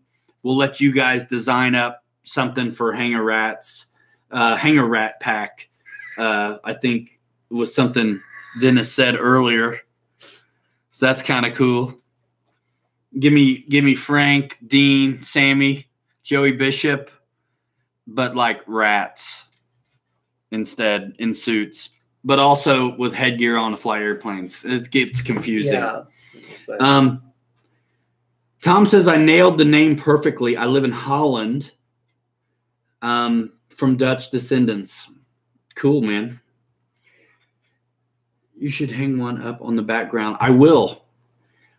Hey, Keith, we have not flown the Fox yet, and we haven't even assembled it because we don't have space in the property. Or a big enough dude to throw it for us. I might be a big enough dude. We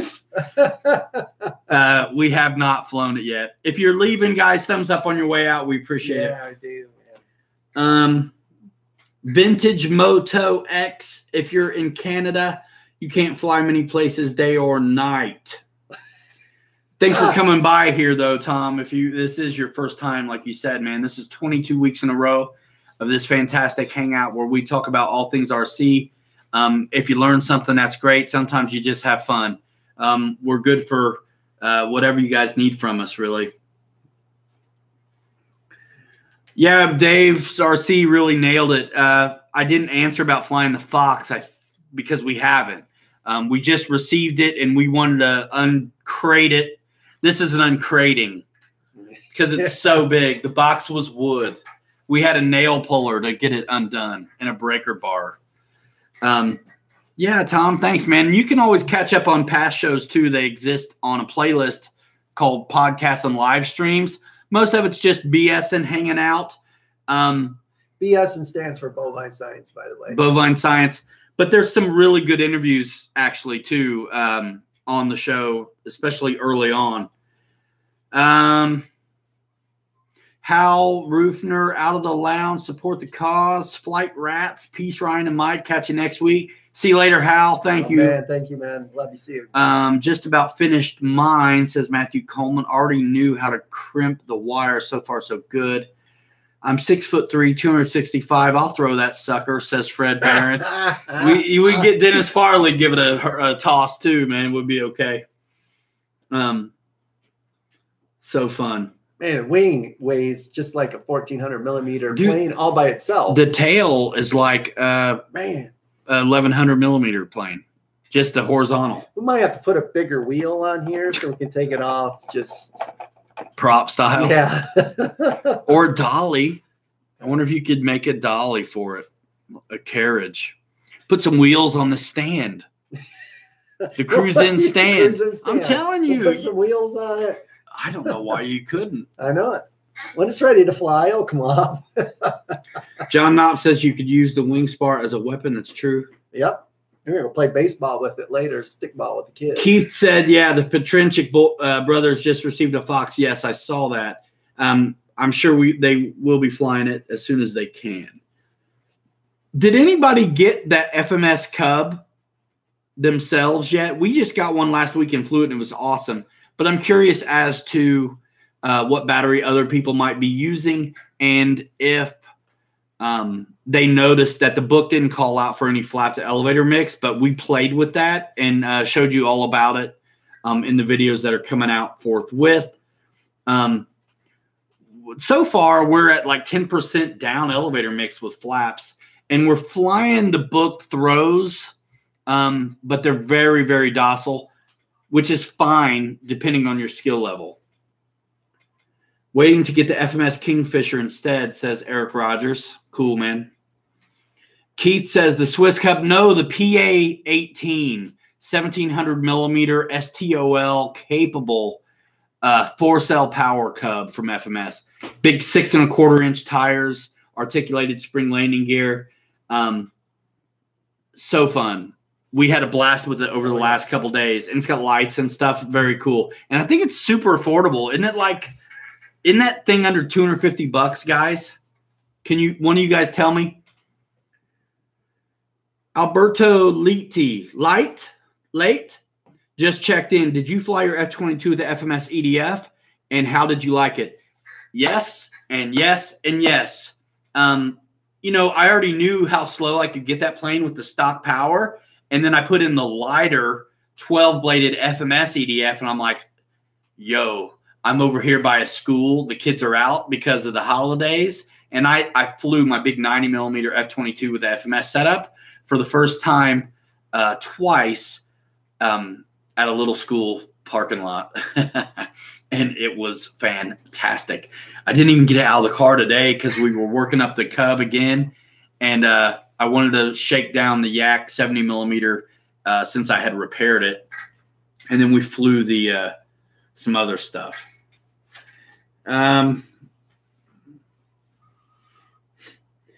Dave's RC says, throw some timber wheels and a Dynam tail wheel on her and let her rip. Are you talking about this Fox glider?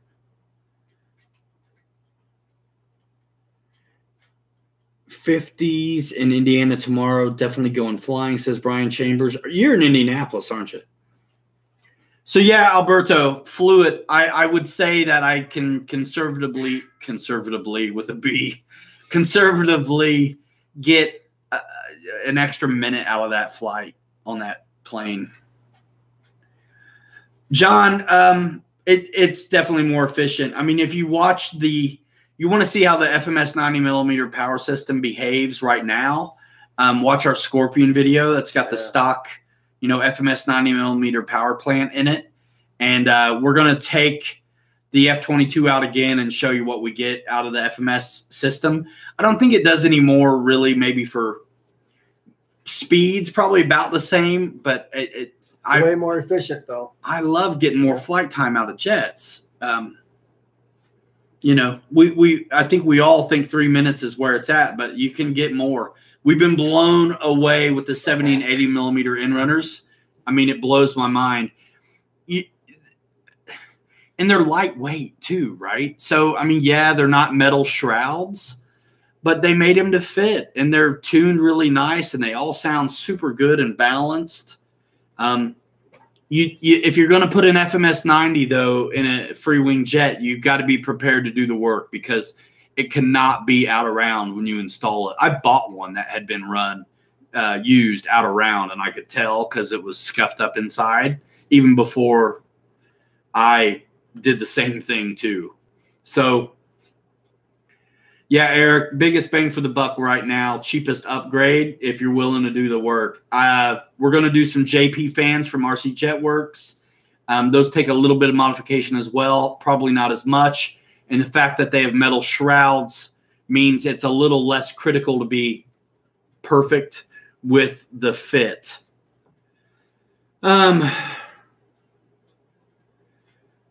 Chris Jackson wants to know, would the Pilot Lounge like to be a sponsor of the Barn Burner Shootout at Pegasus?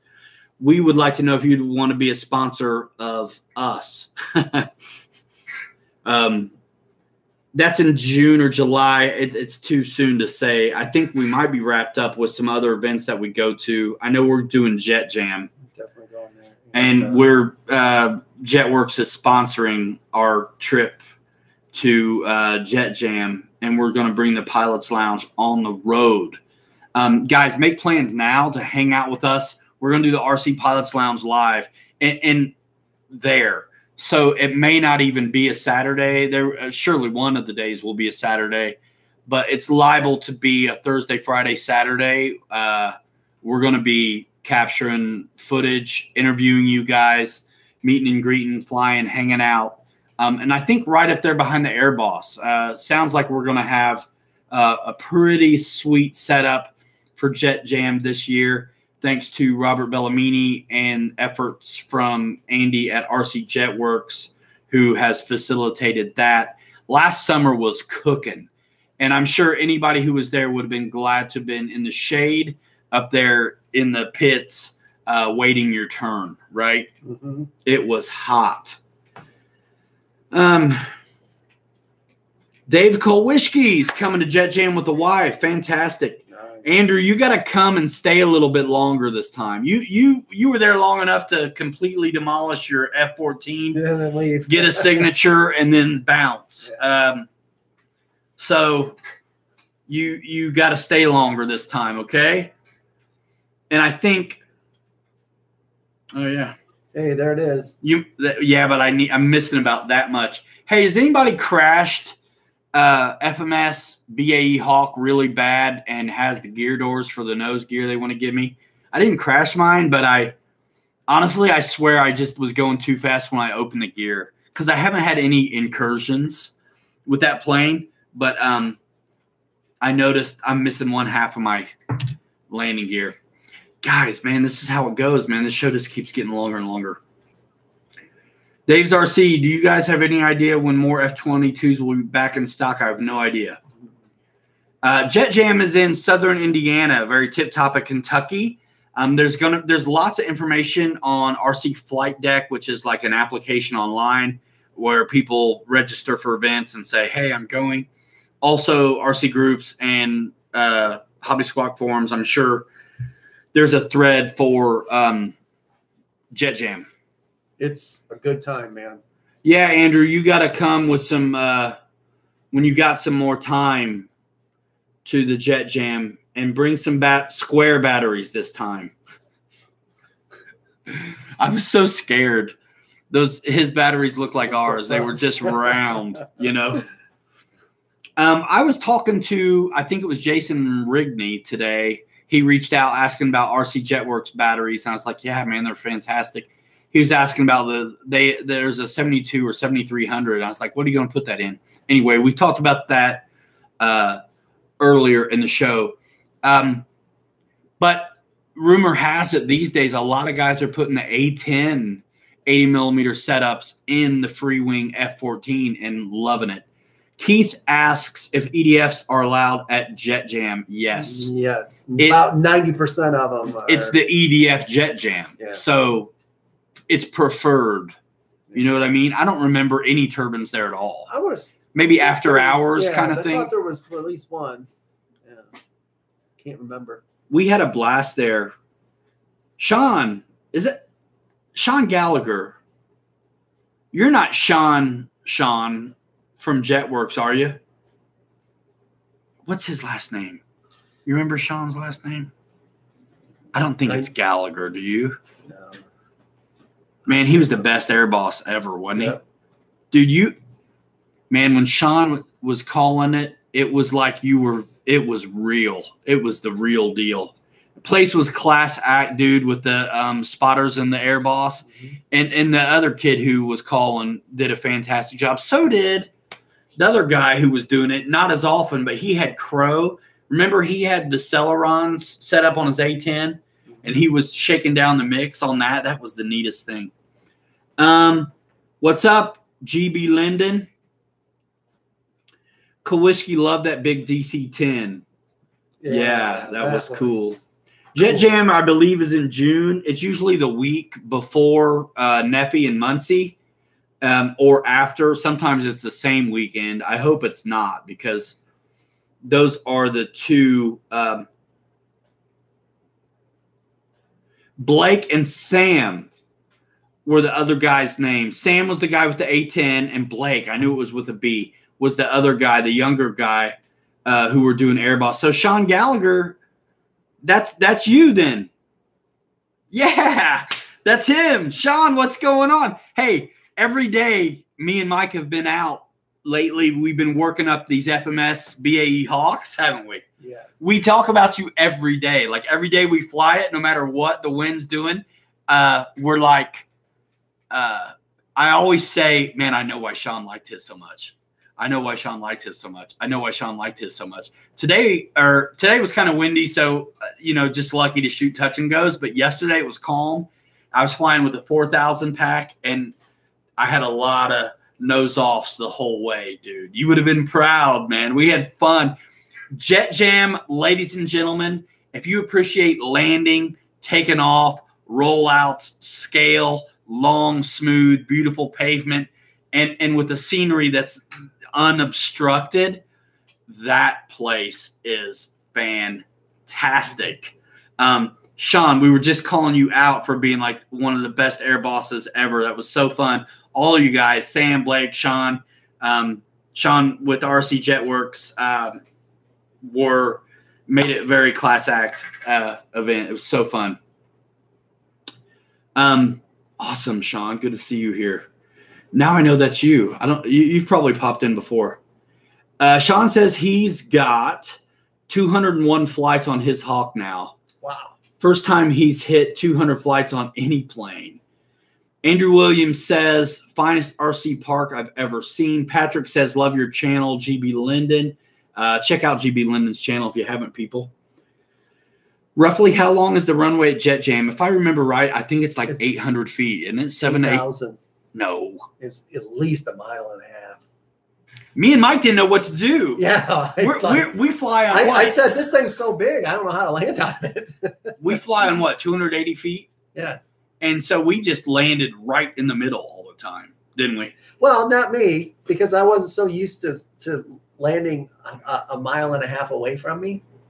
You know, because we're always on the flight line for filming. 800 by 50. But once we got it, you know, it was sweet. If you missed the runway there, so 800 times 50, what is that? 40,000 square feet to land on.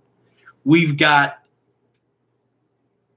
almost 6,000. Yeah, we're small. We're a tiny little aircraft deck. We're a little aircraft carrier. Yeah, compared to the. It's so smooth there, though. And I remember watching Sean land that Hawk and nose that up. Just the nose wheel would be the last thing to touch, and it's just so fun. And you wonder, you know, we're flying the 70 millimeter Hawks at the time, and we're like, man, I can't make ours do that as often. Dude, that 80 millimeter is a sweet size. I can't get enough. Sean, stock in runner performance is crazy.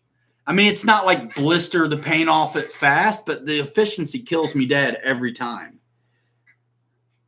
Jet Crasher number 1 says they don't call it the Field of Dreams for nothing. No kidding, man. Andrew Williams loves the gaggle of A10s. That was a blast. Gaggle of F4s this year. Yeah, man. I'm going to get mine ready for Navy Ops. I'm going to get the flaperons working and get a JP fan in there. And brakes. You guys want brakes? The JP brakes and fans will be showing up if they're not already at RC Jetworks.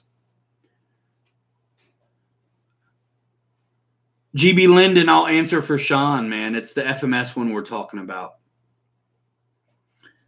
I'm ready to get my hands on the T45 again, though. I swear when I had one before, I wasn't quite – maybe I wasn't ready for it. I've learned a lot, man. I mean, you learn – if you're flying, you should be learning.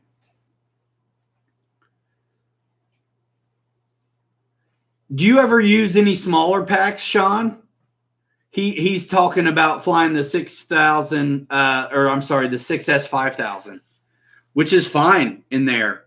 But I was blown away with that 4,000 in it, and I know I like the light pack in the 70s. So the 4,000 and the 80. What's nice about the 80 is there's room to get the different batteries in there, and your stinking hands a little bit. That Yak 70 millimeter is awesome, but I can't get nothing in it. Takes you about 10 minutes just to get a battery in. You got to get it just right, or you can't do it. You can't shut the lid. Yeah, man, the 4,000s in there are sweet. You know that big opening in the square opening in the wood deck for the battery tray? I think I put my 4,000 about maybe halfway into it, and it seemed to be dynamite. Let's see, Andrew Williams. I have the Freewing Hawk as my starter 6S jet. Cool, man. Yeah, stick with the light packs, bro. And, you know, there's a few guys who've made some pretty good videos of that thing, so check them out. You know, my advice on the Hawks is to just commit to the elevator on your takeoff so you don't wheelbarrow around and get squirrely. And also on your landings, just bleed all that speed, right? Yep. Bleed it Absolutely. all. Whether you do it dead stick, the landing and you'll be all right. Savor it. Stick that stick in your gut and hold her off and bleed it all the way off. Sometimes you can, depending on how steep you come in, you can sometimes do it dead stick. You can always do it under power if you do it right. Andy, what's going on, man? Late to the party, dude. It's 2 hours in, basically. We waited for you. We already signed off. This is just his ears must have been burning because I've been blowing them up the whole show. Andrew Williams loves his free wing Hawk and says upgrade the landing gear for sure. We did that too right away. Dennis says hello to Andy. I know you mean gear, Andrew. Thank you. I do like the new free wing 80 millimeter lineup. They do seem to have a big area for batteries. I was surprised at the Avanti and the MiG-21. Matthew Coleman, correct. And the 80 millimeter FMS BAE Hawk is fantastic as well. That's what we're talking about. I wish there was an 80 millimeter Yak 130. You know, I can't bite off what it takes to own the 90 millimeter Yak, although it's fantastic and the landing gear amazing. And every time I watch Mike fly it and land it, I'm like, man, I want one of those. But I love the version 2 FMS Yak a lot. John Knopp wants to know, how do the Hawk compare to the T-45 in ground handling? T-45, you're going to have to really dumb down the front wheel using some expo and cutting down your throw on it. Throw, definitely, by a lot. And if you want your rudder authority back, then just put that into another expo. Another channel? No, not another channel, just on your switch. Oh, another You rate. might have a landing configuration, and then you might have your actual flight configuration. Because what will happen for me, I have 2 of those T-45s. I got them dumbing down the front wheel quite a bit so it doesn't squirrel on the takeoff. Because you got double wheels, and anytime you have double wheels on any plane, they start to splay a little bit, and you'll get this weird, oscillation. Out. Yeah, yeah. And so when I'm up in the air, though, I need rudder authority. So then I'll just flip my expo and rate, and get better authority. And then when I'm coming back for the landing, I'll flip that switch and dumb it up again and do my landing. And then you'll have to switch the switch again to taxi so you can actually turn. you know what he said. And I like to keep it simple. So many times I would probably just dumb down the nose wheel and then increase the mechanical advantage of the rudder itself and just deal with not being able to turn very quick. I think part of the T-45 and the Goss and the BAE Hawks are the same plane. The double wheel is definitely a thing, but I think the T-45, because it has the very, very squishy gear, kind of can exaggerate that side load oscillation that happens sometimes. And again, just like the ones with the fixed no gear or very rigid gear, if you don't commit to that elevator, you'll wheelbarrow around and get squirrely. Imagine that on a plane that's got really killer soft suspension like the T-45. So then it just gets worse. So commit to that elevator. Don't stall it, but get out of here, up and out. Mike's right. Tame the nose wheel. I can't wait to get a T-45 again. I've got some ideas for it. Cannot wait. Exactly, Andy. That's what we're talking about. I think it's those trailing links that are very, very, very, they're cool, but they are very soft. And I think they exacerbate that shimmy that Mike's talking about, where we don't see it. Well, see it in the same way on especially because they're single wheels. Yeah. And even though they are suspension, they're more rigid than the T-45. So there you go. Anyone find 70 millimeter CG is good for Yak 130 free wing? I feel mine is a bit squirrely at 70 millimeter from leading edge. What did you think about the CG, Captain Mike, on the free wing 70 millimeter Yak? What battery did we fly in it? Probably a 4000, up in the front. I would bounce from 4000 to 4500. 4000 was my favorite.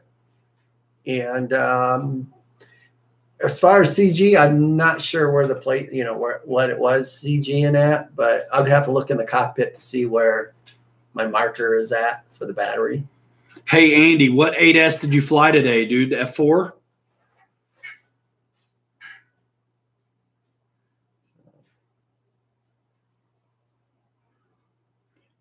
Tom says he flies 4500s. That's a big battery for the Yak 130. Mm-hmm. You know, the Yak's funny because it's going to act like it wants the nose weight, but it also doesn't. Right, because the thing will rotate at the slowest speed. It's so short. Trouble. It's so short coupled. You just have to 8SF4. Cool.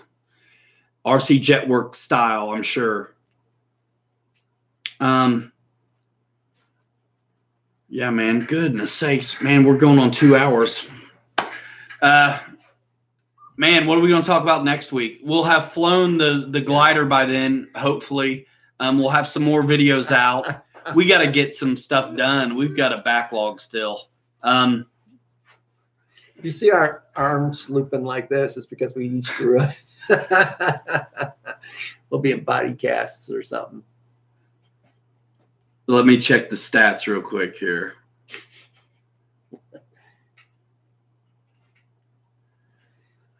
The way this is written almost looks like facts. Nice. So 44 people, 44 likes. That's awesome. Give it one thumbs up on your way out of here. I am seriously going to try to wrap it up in 5 minutes. That's very hard to do. So pretty soon we're going to try out, Andy, we've been talking about some of the stuff you have, man. Super excited about the JP brakes and the JP upgraded EDF systems and stuff like that. Are those items in stock now at jetworks.com? Andy, go. Thank you, Bob, for coming to the show. Appreciate it. Andrew Williams says Metamucil will help with those backlogs. John Knopp says, LOL, Andy. Funny. Let's see. Did Andy split already? Well, check them out. rcjetworks.com, batteries, gear. And it's not just jet stuff. I mean, there's adapters for some of your smaller planes. Guys you know who are into quad racing. There's batteries there. Multiple sizes of JP brakes have arrived. Ours should be coming soon then. We'll show you how to install them and try them out, probably on the F4. I want to try them out on a plane that rolls out like a freight train and doesn't have ankles that roll under. You know, I love the F-22. The ankles, though. Patrick says, your channel is awesome. Have a great week, and I will be back next week for sure. Thank you, Patrick. Thank you. If you're on other socials, man, follow the Pilot Ryan on Instagram. You can check any of the descriptions on live streams past, other videos, and you can find links to all of our favorite people and sites. And we've got a lot going on, so there's a multitude of ways to engage with us and support us. Keith, got a roll. Have a great night. Awesome forum, Ryan and Mike. See you next Saturday. Thank you so much, Keith, for coming by. Mike Kennedy's going to email us to get your number, Captain, and send some pics of the BAE. Very cool, man. That number should be written on his box, too. Your phone number? My phone number. I wrote it on his box. He might have already got rid of it. Okay, it's right on the cover. Thank you, Fred, for coming by. Appreciate you. Enjoy that P40. We got some videos of it up on Motion's channel and our channel, I believe. John Knopp says, set up the channel for the brakes to 80%. Works great. I'll give that a shot, man. I'm curious how the brakes are going to do on our Geotechs, actually. Jack Miller, thank you. So glad to have finally got the Scorpion video out for you. I think you were the guy who was maybe one of the first guys to ask for us to do the Scorpion video. Thank you, Dave, for the thumbs up. You guys are fantastic. Feed the algorithmic robot. See you guys next week. We love you too. Keep up the good work. You do the same. For if you do not keep up the good work, you do not have a budget to play with us. Because it takes money to play with these things, doesn't it, guys? A little bit? Man. Better than, you know, what's that saying? You teach a kid how to RC, they'll never have enough money to find any other kind of trouble, I think is what it is, you know? Oh, goodness sakes, man. 11 o'clock. What's this? Good night, Eric. Dennis, see you later. Hanger Rats are out of here in about 1 minute. Mike Kennedy, oh, he hadn't opened it yet. All right, cool. Oh, okay. Yeah, I wrote the number right on the box. He says the number's on the box, but you can hit me up, Mike. I'll get it to you if you don't have it. Mike, you get your shirts yet, man? No, but I'm going to be ordering. So yeah, I ordered a long sleeve shirt for myself. Cool. And then hopefully we'll get some on mannequins in here. Dress them up. Andy's out of here already. Take care. 5-minute club. See you later, Brian Chambers, Indianapolis. Good night, Andrew Williams. Thank you, man. Follow Andrew Williams on Instagram, RC Jetworks on Instagram. Check out the website at cruisein.com, rcjetworks.com, GB Linden's RC YouTube channel, Mary Boozer's RC YouTube channel, Pilot Ryan and Captain Mike's RC YouTube channel, RC Aircraft Media, fantastic. Fantabulosos. Albert, Hanger Rat forever. All right. Yes. All right. What else are we going to do? Stay tuned on all social media outlets. I'm worse than a teenager. I post about every day somewhere. And so do a lot of you. And I love seeing what you guys are doing all over the place. Tag the Pilot Ryan. Tag the Pilot Lounge. Whatever. Mention us, especially on Instagram, because there's so much going on there. It's hard for me to see what's going on unless you mention or tag me in a post. Tom, yeah, see you next time. Thanks for coming by. I think I might have recognized your name from YouTube comments. So good to see you here. Good night from Pegasus Club in Hagerstown, Maryland. Great show. Thank you so much for that. Yeah, thank you. Man, I hate leaving, Mike, every time. I hate leaving. But we're going to do it. So anybody's discovers the magical CG or battery to use or combination of gym weights that you need in the front of this thing to get it right. And how you guys are launching this. Yeah. I'd like to know too. Anybody got Dwayne The Rock Johnson's phone number? Let me get it because I'm going to need him to hand launch this thing. You'll see me next time in a sling, right? From throwing the deal. John Knott, good night from Lincoln, Nebraska. And this is how we do it on the RC Pilots Lounge. Thanks for coming by and hanging out with us. We are out of here in 5, 4, 3, 2, 1. Stick a monkey pants. Stick a monkey pants. See you guys. Appreciate you. See ya. Later. See you, Victor. Thanks for being the first. See you guys. Later, Michael Sherman. Hit the thumbs up on your way out, dudes. Love you. Bye now. See ya.